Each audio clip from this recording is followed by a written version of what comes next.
مجلس کی بات الگ ہے. مجلس بدلنے سے، کیٹیگری بدلنے سے اس کا مرتبہ بڑھ جاتا ہے. اگر میں آپ سے بیان کروں اس مجلس میں اللہ کا ذکر ہو رہا ہے، اس مجلس میں رسول اللہ کا ذکر ہو رہا ہے، اور ایک مجلس وہ بھی ہوتی ہے جہاں میں اللہ کا ذکر نہیں ہوتا، جہاں پہ رسول اللہ کا ذکر نہیں ہوتا، جہاں اللہ و رسول کی باتیں نہیں ہوتی. ایسی مجلس ہوتی ہے جہاں 10-20 لوگ بیٹھ کر وہاں باتیں کیا کرتے ہیں، چائے دکان میں بیٹھ کر گپے مارا کرتے ہیں. یہ اس طرح کی وہاں بھی مجلس ہوا کرتی ہے. لیکن اس مجلس اور اس مجلس میں فرق ہوتا ہے. میں آپ کو بتاتا چلوں، آپ اس مجلس میں بیٹھے ہیں تو اپنی قسمت پہ ناز کریں کہ رب کعبہ نے اس مجلس میں بیٹھنے کے لیے آپ کو چن لیا ہے.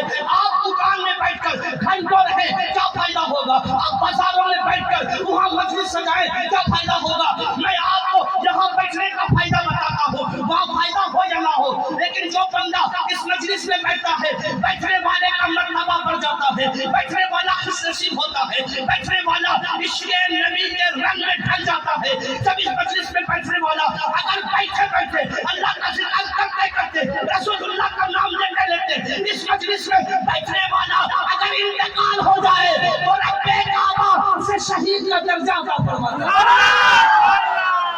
نعرہ تکبیر، نعرہ تکبیر، نعرہ رسالت، نعرہ رسالت، مسلک اعلیٰ حضرت، مسلک اعلیٰ حضرت، اس کے محبت، تاج الدنیا، تاج الدنیا.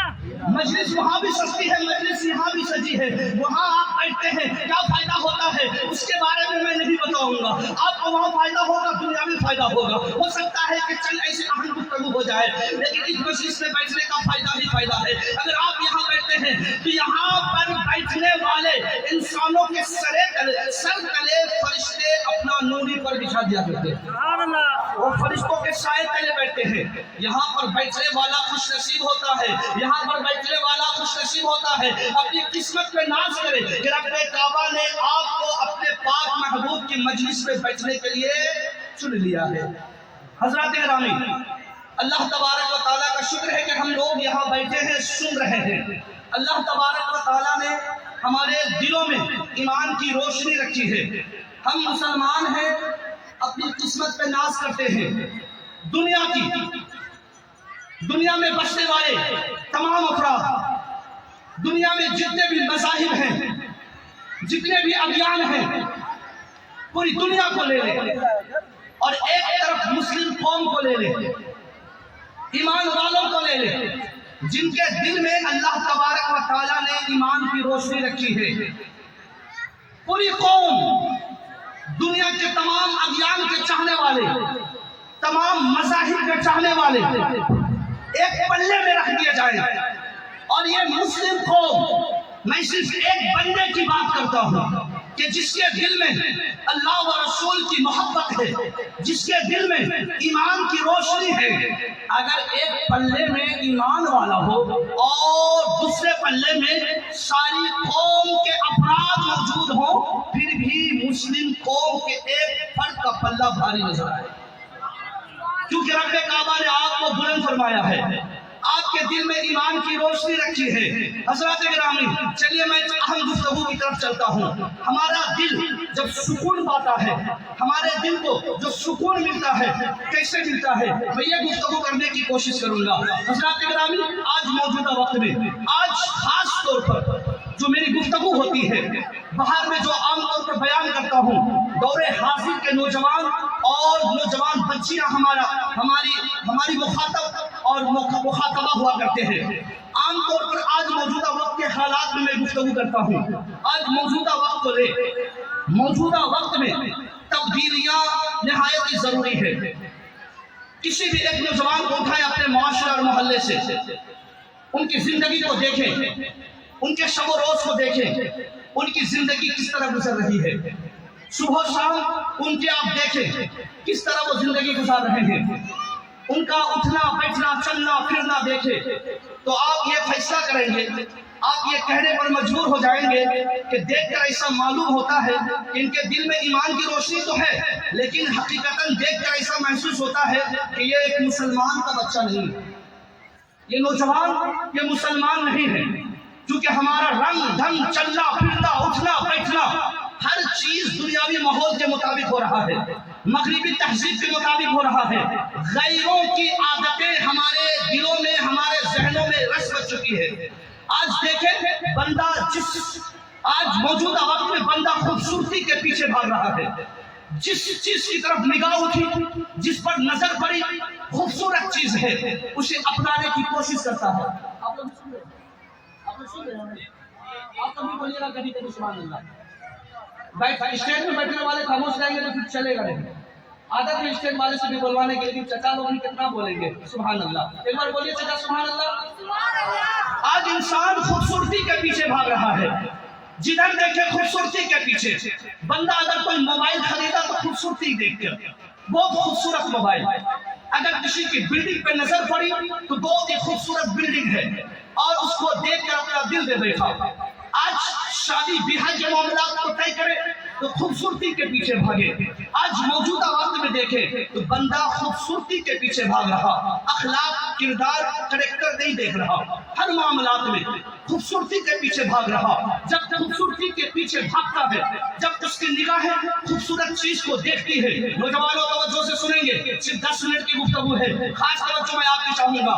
آج موجودہ وقت میں نوجوانوں خاص طور پر خوبصورتی کے پیچھے بھاگ رہے ہیں، جدھر دیکھے خوبصورتی کی تلاش میں ہے۔ اگر خوبصورت کار نظر آئے تو دل پہ خواہش، تمنا پیدا ہوئی کہ کاش کی ایک کار ہمارے پاس ہوتی۔ بلڈنگ کو، خوبصورت بلڈنگ کو دیکھا تو خواہش پیدا ہو گئی، کاش کہ یہ بلڈنگ میرے پاس ہوتی۔ خوبصورت خاتون کو دیکھا تو دل پہ خواہش پیدا ہو گئی، کاش کہ ایک خوبصورت خاتون میرے پاس ہوتی۔ المختصر یہ کہ بندہ خوبصورتی کے پیچھے بھاگ رہا، خوبصورتی کے چکر میں بندہ اپنی دنیا برباد کر رہا۔ خوبصورتی کی بات ہے، اگر آج بہکنے والا نوجوان، راہ حق سے بھٹکنے والا نوجوان اگر خوبصورتی دیکھ کر بھٹک رہا ہے تو میں آپ کو ایک ایسی خوبصورت ذات کے بارے میں بتا دیتا ہوں، میں ایک ایسی خوبصورت ذات کا پتہ بتا رہا ہوں جس جیسی خوبصورتی آج تک کسی ماں نے پیدا ہی نہیں کی۔ سبحان اللہ، سبحان اللہ، پیچھے والے بولے سبحان اللہ۔ 10 منٹ اور آپ کو جھیلنا ہے، جتنا بولوا رہے ہیں بول لیجئے، پھر دوبارہ موقع ملے یا نہ ملے۔ پیچھے والے سے بولے سبحان اللہ۔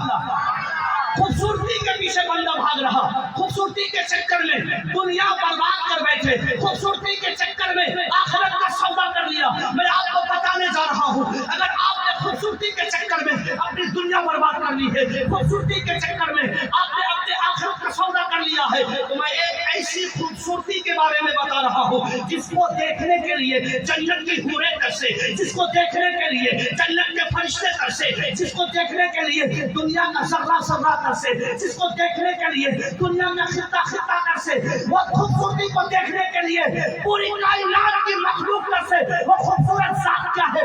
دیکھنے والے نے جب اس خوبصورت ذات کو دیکھا تو پکار اٹھے، فجعلت انظر الیہ وإلی القمر بل هو عندی احسن من القمر۔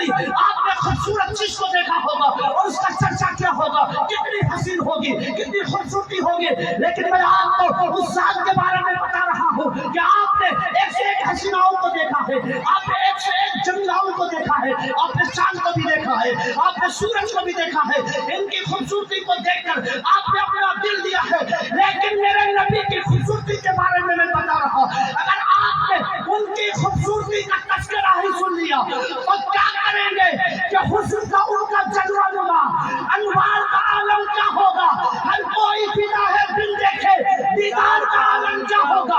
دیکھنے والے نے جب ان کی خوبصورتی کو دیکھا تو پکار اٹھے، قسم خدا کی آسمان میں چمکتا چاند بھی ان کی خوبصورتی کے سامنے مان پڑ گیا۔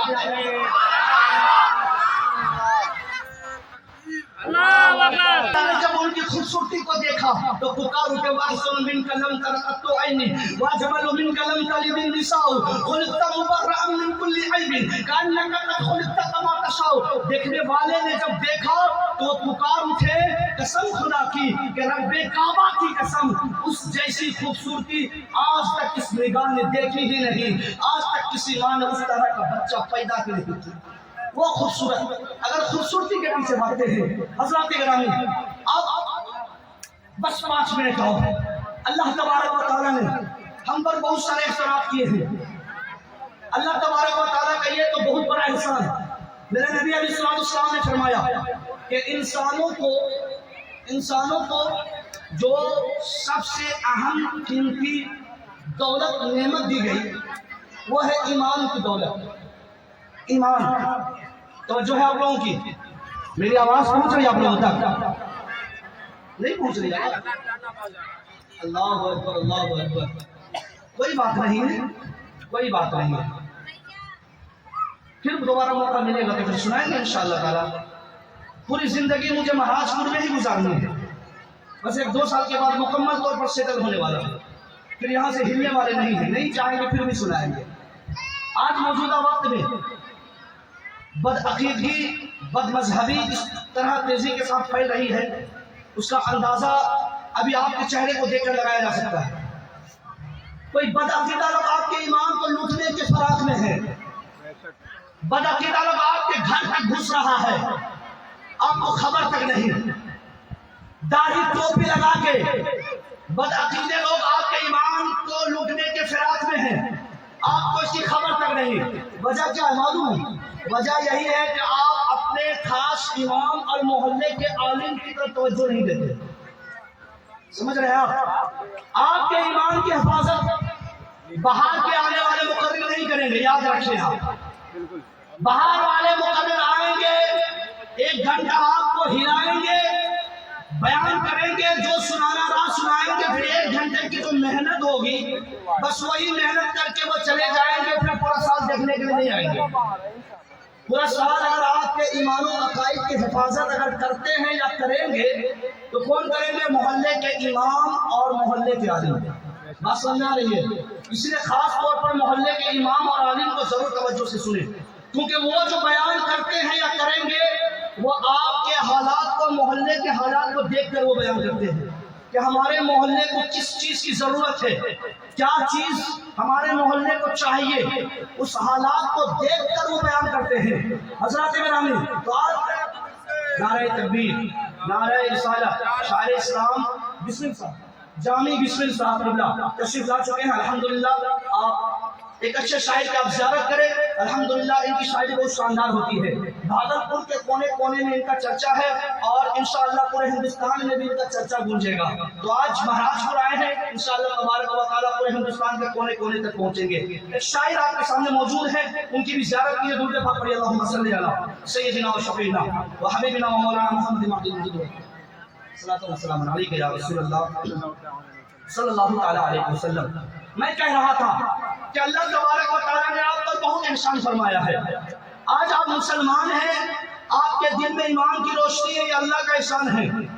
آپ کے ایمان کی حفاظت کے لیے، آپ کے عقائد کی حفاظت کے لیے اللہ تبارک و تعالیٰ نے آپ کے محلے میں، آپ کے معاشرے میں عالم پیدا کر رہا ہے. یہ اللہ کا احسان ہے. توجہ سے سنیں، آپ کے محلے میں آپ کا امام عالم ہے، آپ کے عقائد کی حفاظت کر رہے ہیں، یہ اللہ کا احسان ہے. میں آپ کو اور اللہ تعالیٰ کا احسان یاد کراتا چلوں.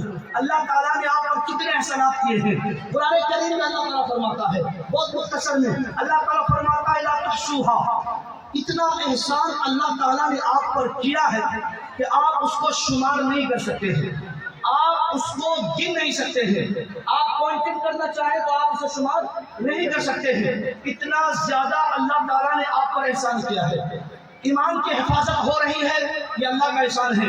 ایمان اگر لوٹ لیا، بدعقیدوں نے اگر آپ کے ایمان کو آپ کے سینے سے نکال لیا تو آپ دن زندگی بھر عبادت اور ریاضت میں مصروف رہے، عبادت کرتے رہے، کوئی فائدہ نہ ہوگا. آپ جہنم میں جائیں گے. جنت کا پروانہ آپ کو نہیں سنایا جائے گا. اگر آپ کے دل سے ایمان کی روشنی چھین لی گئی، آپ عالم سے دور ہو گئے، آپ علماء سے دور ہو گئے، اگر آپ کے دل میں جو ایمان کی روشنی ہے اگر وہ چھین لی گئی، بدعقیدوں نے اگر حملہ کر دیا تو آپ اگرچہ نماز پڑھتے ہو، آپ اگرچہ روزہ رکھتے ہو، اگرچہ آپ عبادت میں 24 گھنٹے لگے رہتے ہو، پھر بھی آپ کو جہنم کا ٹھکانہ ہوگا. آپ کا ٹھکانہ جہنم ہوگا. جنت کا پروانہ نہ سنایا جائے گا، اس لیے کہ آپ کے دل میں ایمان کی روشنی نہیں. بظاہر مسلمان ہوں گے، بظاہر داڑھی والے ہوں گے، بظاہر ٹوپی والے ہوں گے، لیکن دل میں ایمان نہیں ہوگا تو آپ جنت میں نہیں جا سکتے. جنت کی کنجی، جنت کی چابی، جنت میں داخل ہونے کا راستہ وہ ایمان کی دولت ہے. ایمان ہوگا تبھی آپ جنت میں جائیں گے۔ رب کعبہ نے آپ کے دل میں ایمان کی روشنی رکھی ہے، یہ اللہ کا احسان ہے۔ اللہ تبارک و تعالیٰ نے آپ پر اتنے احسانات کیے ہیں، اس کا آپ اندازہ نہیں لگا سکتے۔ حضرات گرامی، آپ چل پھر رہے ہیں، یہ اللہ کا احسان ہے۔ آپ کھا پی رہے ہیں، یہ اللہ کا احسان ہے۔ آپ کا دل سلامت ہے، یہ اللہ کا احسان ہے۔ آپ کا جسم سلامت ہے، یہ اللہ کا احسان ہے۔ آپ صحت مند ہے، یہ اللہ کا احسان ہے۔ آپ کے بدن میں خون کی روانگی ہے، یہ اللہ کا احسان ہے۔ آپ دیکھ پا رہے ہیں، یہ اللہ کا احسان ہے۔ آپ سن پا رہے ہیں، یہ اللہ کا احسان ہے۔ آپ چل پھر پا رہے ہیں، یہ اللہ کا احسان ہے۔ بولے سبحان اللہ۔ میں سمجھ رہا ہوں آپ لوگوں کو، سمجھ رہا ہوں، لیکن وقت سے پہلے چھوڑوں گا نہیں۔ حضرات گرامی، یہ اللہ کا احسان ہے تمام چیزیں۔ آپ کہیں گے حضرت آپ یہ گنا کے کیا ثابت کرنا چاہتے ہیں؟ ہر بندے چل پھر رہے ہیں، کیا اللہ کا احسان؟ بدن سلامت ہے، کیا اللہ کا احسان؟ دل سلامت ہے، کیا اللہ کا احسان؟ کھانے پینے کی طاقت ہے، کیا اللہ کا احسان؟ آپ اگر اس احسان کو جاننا چاہیں، اللہ تعالیٰ نے آپ کو سلامت رکھا ہے، تو اس احسان کو اس طور پر آپ جان سکتے ہیں کہ اگر آپ اللہ کے احسان کو اپنے دل میں یہ غلبہ لانا چاہتے ہیں کہ رب کعبہ نے کس طرح آپ پر احسان کیا ہے، تو آپ اس سے اندازہ لگائیں کہ آپ کے دل میں ایک مرض پیدا ہو جائے، ہارٹ کی بیماری آ جائے، ہارٹ کے مریض سے پوچھے جب وہ ڈاکٹر کے دربار میں جا کر کروڑوں روپے خرچہ کر رہا ہے، ایک لاکھ دو لاکھ ایک میٹنگ میں وہ خرچہ کر رہا ہے، اور وہ بندے جس کا دل سلامت ہے، جو ہارٹ کا مریض نہیں، آپ ان سے دل کی سلامتی کے بارے میں پوچھے، اور اس بندے سے پوچھے جو دل کا مریض ہے، وہ بتائیں گے کہ دل سلامت نہیں لیکن میرا دل سلامت ہے، تو یہ اللہ کا احسان ہے، یہ کروڑوں روپیہ بچا ہوا ہے۔ اب ان بندوں سے پوچھے آپ کے بدن میں خون کی روانگی ہے، ایسے ایسے بندے ہیں جو ہاسپٹل میں اسپتال میں خون کے لیے مارے پھر رہے ہیں، آپ کے بدن میں خون کی روانگی ہے، اللہ کا احسان ہے۔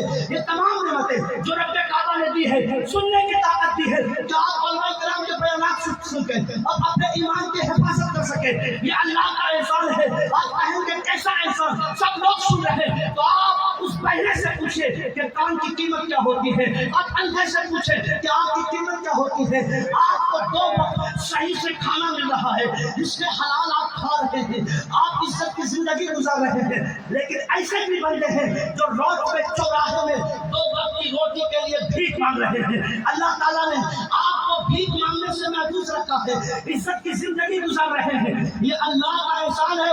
بندو ایک منٹ سے توجہ دیں، رب کعبہ نے آپ پر اتنے احسانات کیے ہیں، آپ کو پراپرٹی دی، آپ کو اولاد دی، آپ کے لیے رب کعبہ نے دنیا میں اتنی مخلوقیں پیدا کر دی جس سے آپ فائدہ اٹھا سکے، اور یہی تک نہیں، جب آپ مر جائیں گے رب کعبہ نے آپ کے لیے جنت بنائی ہے۔ بتاؤ مسلمانوں، جس رب نے آپ پر اتنے احسانات کیے ہیں، بتاؤ اس رب کے لیے تمہیں محفل میں آنا چاہیے یا نہیں آنا چاہیے؟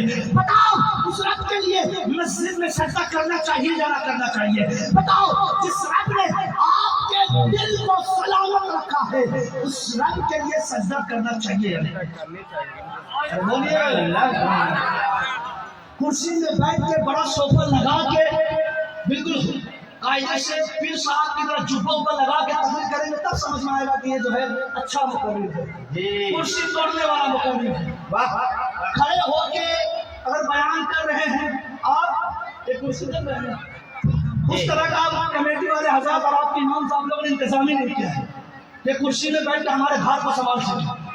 وہ چھوٹی موٹی کرسی لا کے دے رہے ہیں، وہ کرسی ٹوٹ جائے گی، پتہ چلا ہاسپٹل میں بھرتی ہے، سمجھ رہے ہیں حضرت؟ صرف چلے کوئی بات نہیں، محلے کے چلے گا، ہم بھی کمیٹی میں، ہم بھی محلے کے، اگر بائک ہو کے قبول کرتے صوفہ وغیرہ میں تو قاعدے سے جبہ پر لگا کے پھر سمجھ میں آتا ہے کہ واقعی میں یہ مقرر صاحب ہے۔ اب کھڑے اتنا پسینہ بہا لیے، اللہ تبارک و تعالیٰ سب سے پہلے میری اور آپ کی اصلاح فرمائے۔ استغفر اللہ ربی من کل ذنب و اتوب الیہ۔ السلام علیکم و رحمۃ اللہ۔ ایک ضروری